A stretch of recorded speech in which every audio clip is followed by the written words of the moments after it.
Peter's heart is God-fearing. Peter's heart has love and courage. Peter's heart buys scholastic materials for me. Peter's heart is good to me and everyone. Peter's heart means to me love, because they show us a lot of love. Peter's heart is well organized. Peter's heart pays for children's school fees like me. Peter's heart is lovely and kind. Peter's heart is a godly foundation. Peter's heart is like a father to me. Since I lost my dad, you have cared for me, loved me, and I'm so grateful to that. May God bless you. Thank Peter's heart that it brought me from where I was in good environment. Peter's heart is my future. Uganda is a country in East Africa. It's also known as the Pearl of Africa. The AIDS epidemic and other causes have left over 2.7 million orphans. So many Ugandans do leave to find meaningful employment, and that often leads them to the Middle East.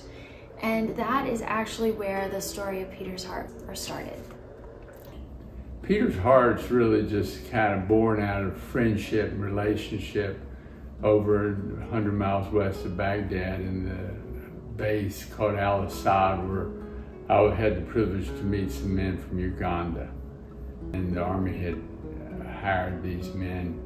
They were paid approximately $300 a month to provide security. He became close friends with a man named Geoffrey Saruru, who was from Uganda. He learned Geoffrey sent that money home, the $300 a month, to support his children, who were living with his parents. In 2007, I was deployed in Iraq to work alongside the US forces. I was working at the hospital getting outside Air Base when I met James one morning. He asked me a question, "What's your passion?" I told him my passion is children. I love children so much.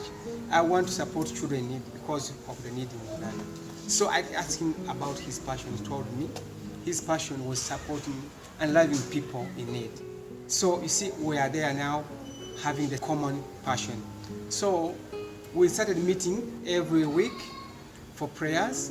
We said one day, let's wait what God will do about children in Uganda. Over time, Dr. Anderson really felt like he needed to do something practical to help reunite Church and Geoffrey with their children and allow them to go back to Uganda to raise their kids. So he rallied friends and family in 2013 and said, what if we did this? We could just send a little money over there, they could raise their kids. And a few people agreed to do that. So in 2013, Church and Geoffrey were reunited with their family. Their hometown is in Kampala, which is one of the poorest cities in the world. Over 60% of Kampala live in slum-like environments. On a day-to-day basis, our mentors, who are the hands and feet of Peter's Heart Uganda, visit the slums of Kampala to check on our guardians, to check on children that we support. And over time, we've seen a growing number of children out of school. Children that are school-going age, but in the streets in Kampala, on the garbage heaps picking food. Some days the children are starving, they don't have what to eat. Many children in Uganda do not go to school, the parents do not have money, but as Peter's Heart, we have purposed to reach out to these children with education, which in turn will help to end the poverty life cycle and also help those vulnerable families. There's a saying in Africa that nobody's an orphan because there's so many families interconnected. We really believe it's really critical to connect these kids with extended family and maintain relationship with their biologic family as much as possible. So we're really not an orphanage, but we do really want to focus on education, food, health, nutrition, as well as the truth, that they're made in God's image of invaluable worth. That's the backbone, that they were created with purpose and mission to love people. Dr. James Anderson is actually my father, and he's an identical twin. And his twin brother's name was Peter. When we were searching for a name for Peter's Heart, we had gone back and forth with a bunch of different things, but nothing really stuck. And unfortunately, as we were going through that process, Peter was diagnosed with acute myelogenous leukemia. After his diagnosis, he was admitted to the hospital for chemotherapy, but he quickly died 3 weeks later. We were looking for ways to honor Peter and come up with something that embodied his life. And I remember it was actually before he died. He had been put on hospice, and I was standing in my kitchen. I really felt God say, you should call it Peter's Heart. And the special thing was that we were able to tell Peter before he died. He had the best heart. He was so generous. He always wanted what was best for everybody else. He was always investing himself and everyone around him. He was a tremendous cheerleader. He couldn't go to Uganda, but he said, this is wonderful. You love those people, love them well, go hard. And he never would have you hold back and show up. And the Lord would make the difference. And one other thing I'd like to say about Peter, when you were with Peter, he gave you his attention. You felt like you were an important person. And I feel as though that's what's happening in Uganda. We were trying to let each child know that they're important, they have a future, a plan that God has created just for them. He embodied what the organization is trying to do, really lift people up. It really has been such a gift to be involved. And one thing that really strikes me is I feel like here we're inundated with problems that we can't fix. We can't fix climate change. We can't fix the political, upheaval in the U.S. and abroad. We can't solve the war in Ukraine.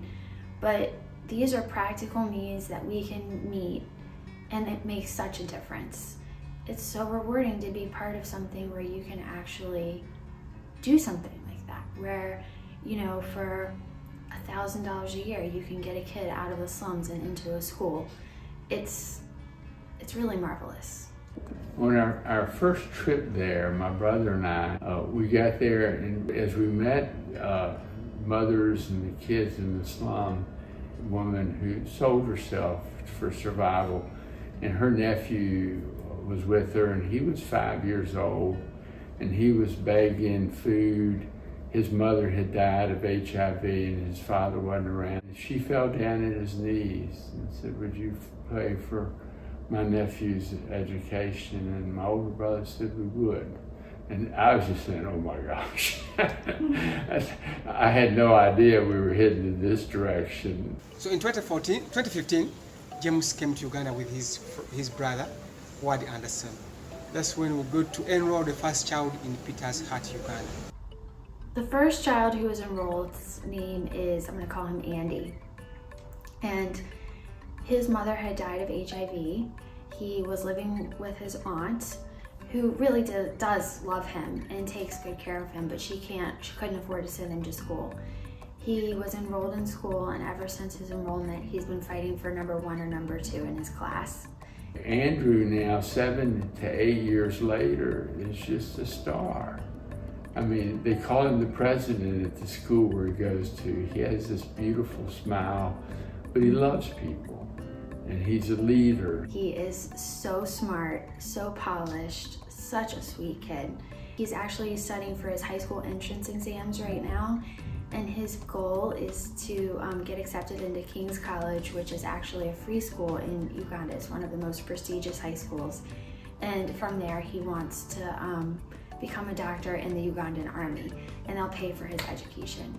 So he's a true success story, and we're really proud of him.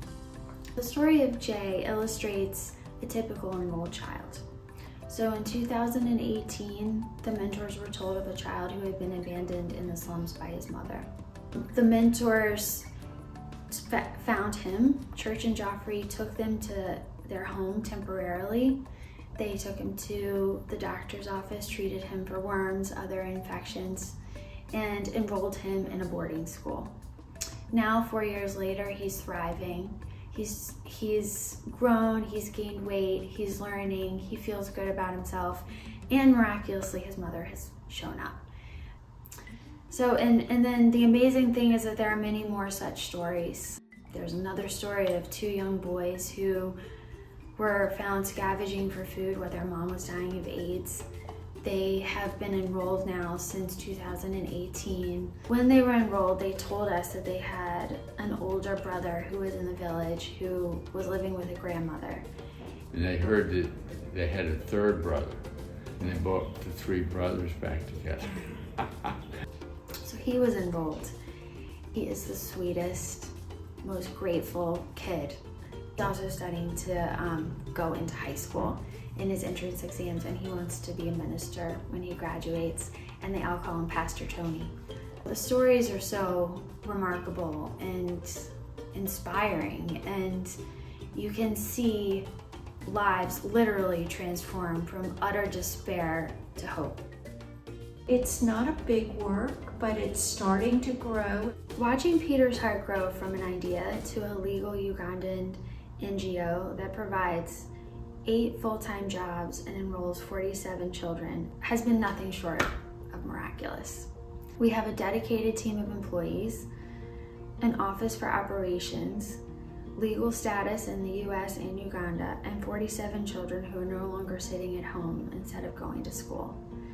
Despite these success stories, unfortunately, there's so much work to be done, and the need is much bigger than any of us can fathom. Almost half the children in Uganda don't even finish elementary school. With additional support, Peter's Heart is poised to sponsor more children and impact more lives. Well, what we dream about now, again, goes back to 2015 with my trip with my oldest brother. He and I were on a hill or a knoll looking into the slum, and he said, "James, we must get every kid out of here." And all my heart could do was just laugh and say, "That's impossible." Again, overwhelmed. But now, after seeing the impact, I know that what he's saying is true. So now that we have an office space, we can create a safe place for food, for after school gatherings, for weekend gatherings with the mothers and the kids, and have times of just play as well as relationship. But in the long run, our team is talking about a school, a place that we can do education for many more than what we're doing right now. And it's also safe for the mothers. So I think that's what we're dreaming about, but to get every kid out of there knowing that they're of invaluable worth and have a future. Thank you very much. Thank you. Thank you.